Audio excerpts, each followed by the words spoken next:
music from my band Phoria.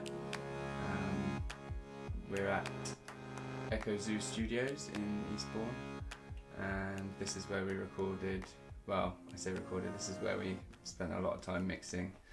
Most of it was recorded in bedrooms in our house in Brighton. And today I'm going to show you a track called Emanate, and let you know how it works. The tune starts out with the theme that comes back at the end.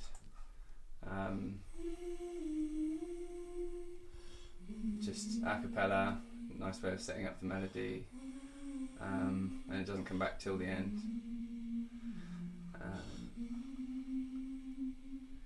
So the processing we've got running, it's me very softly humming into a Rode NT2A, I think, and then, in fact, yeah, because I've multi-tracked it, I've sung quite softly and quite smoothly, and actually only used a tiny bit of reverb. It's not particularly heavily processed, this intro.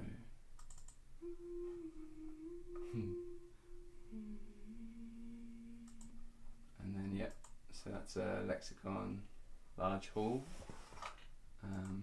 possibly my favourite reverb. I tend to start with a beat. This tune kind of came from me and a friend of mine always mess around with the clicks and claps, and I sort of chanced upon a nice little groove, so came and emulated it in Cubase. So it kind of starts out without the kick, and then the kick drops in.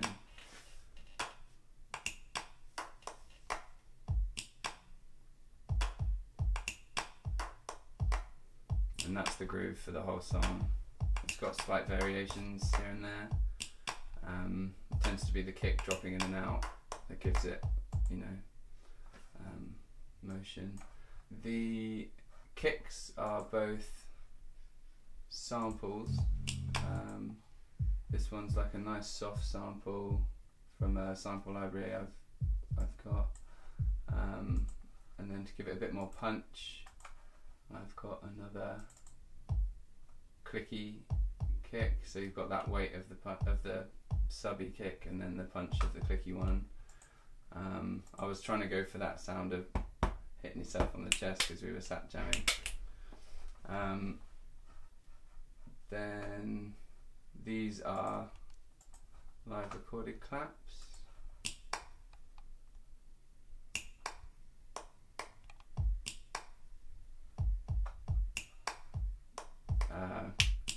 Clicks and claps.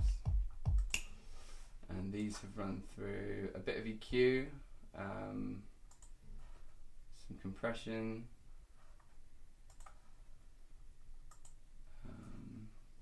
very subtle EQ. Oh, and my favourite favourite EQ with some character, the Jack Joseph Puig collection. They're good. So we've got the kicks. I'm running a silent kick as well, with a slightly varied pattern that I use to sidechain the next elements that come in. I'll show you the rest of the claps first. We've got a click and a clap, another slightly heavier clap, and layered them up with a bit of stereo. So I've panned the different claps slightly off center, so he's running slightly left, he's running slightly right. It just gives it that depth, but they're still kind of quite central feeling. Altogether, the beat sounds like this.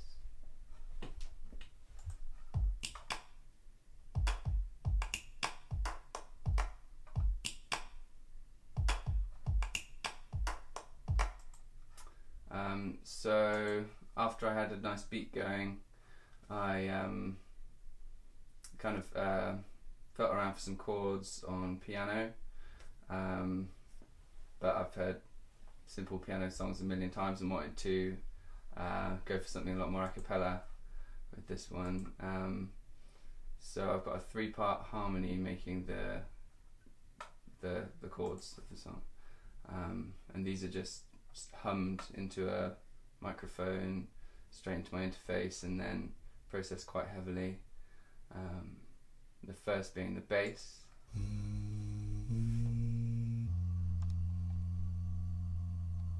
So I'm using some quite full-on auto-tune because it's bass and you want it to be solid, and I don't mind it sounding quite processed because you put voices together and the scrappiness of the mic recording tends to keep them sounding quite alive.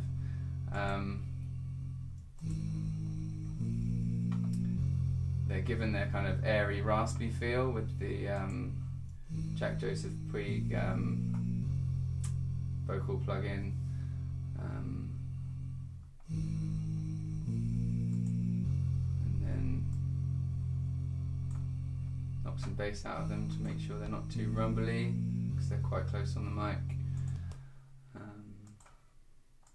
The third part of that harmony.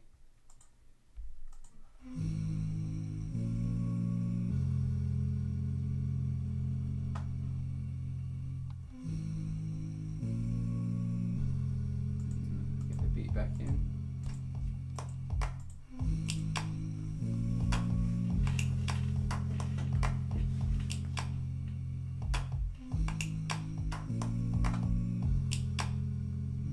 Yeah, so these 3 harmonies are running to a group channel. On that group channel I'm running a compressor and sending it the kick to get just a subtle ducking effect when the beat runs. Maybe not so subtle.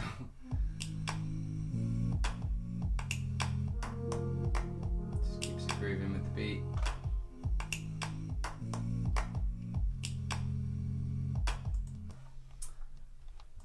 And then the first element that joins with these two is a piano. Now this, I presume, is the rain piano on the Nord, smothered with Lexicon reverb, no doubt. Inserts. Yeah, so a Lex chamber. And a compressor so that it ducks with the vocals, and a bit of EQ.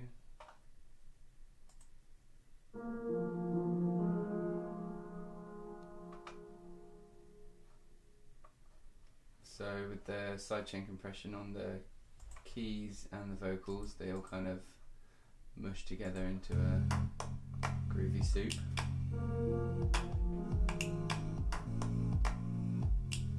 But I wanted to keep this one quite sparse.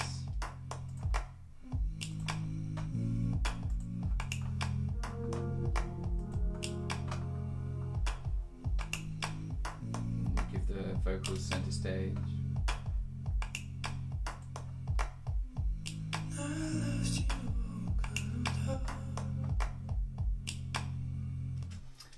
These vocals are quite heavily processed, quite thin and breathy. I've automated a de-esser. I've also automated some EQ to tame the S's because I've pushed the vocal processing quite hard, and that can make them quite harsh, but it does give it that sort of full, rich, breathy sound. They've also got some sidechain compression on them, but a lot subtler than the hums.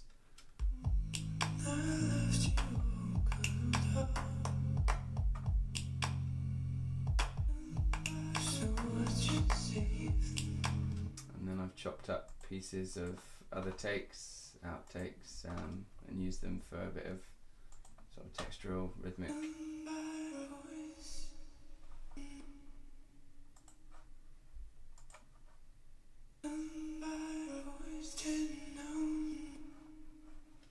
And they run through a similar sidechain compressor keeps the whole thing kind of glued and pumping and groovy.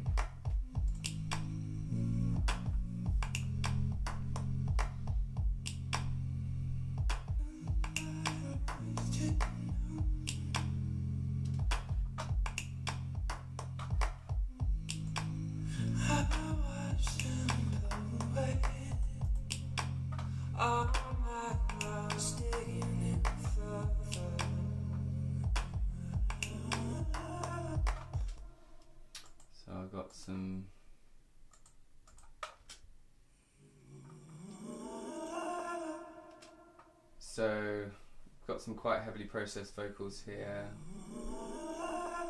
This is the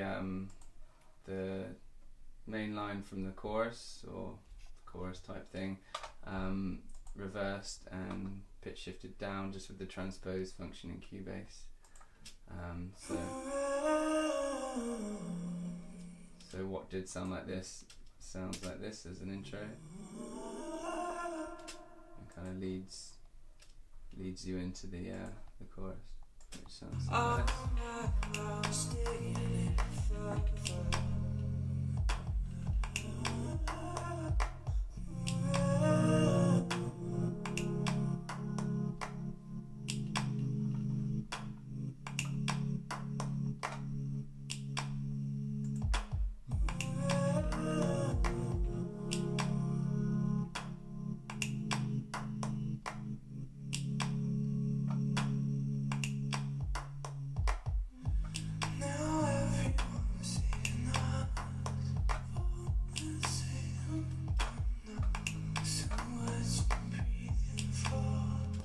Okay, so to at the end of the second verse, to kind of hint at something else coming, or just to provide a bit of variation, this sample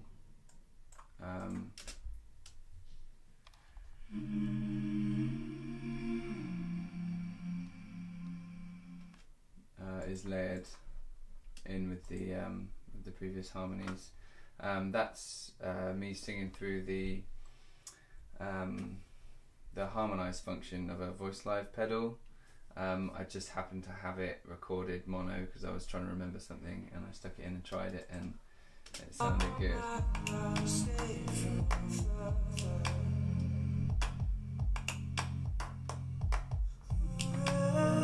The second chorus, this time the kick's pumping all the way through it.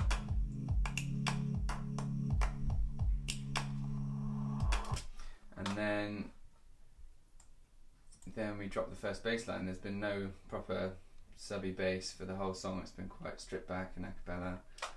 So this bass line was recorded straight into my interface from the outs on a Studio Logic Sledge. We don't have it anymore, but it was a very fun synthesizer to play with for a while.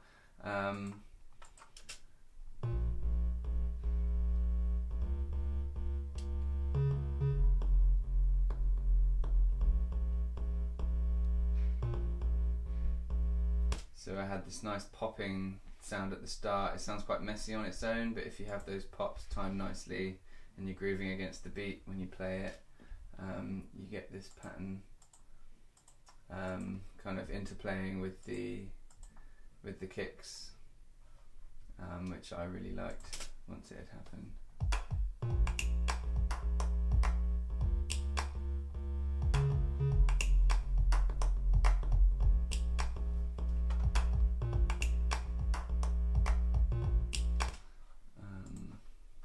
So the bass drops in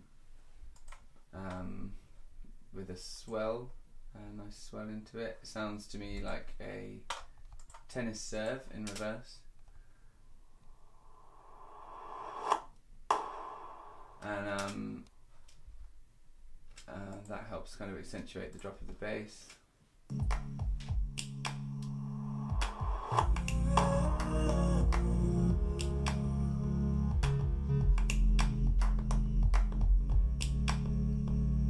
So that's all we have time for right now. If you want to hear the rest, then go and get the latest issue of Computer Music magazine.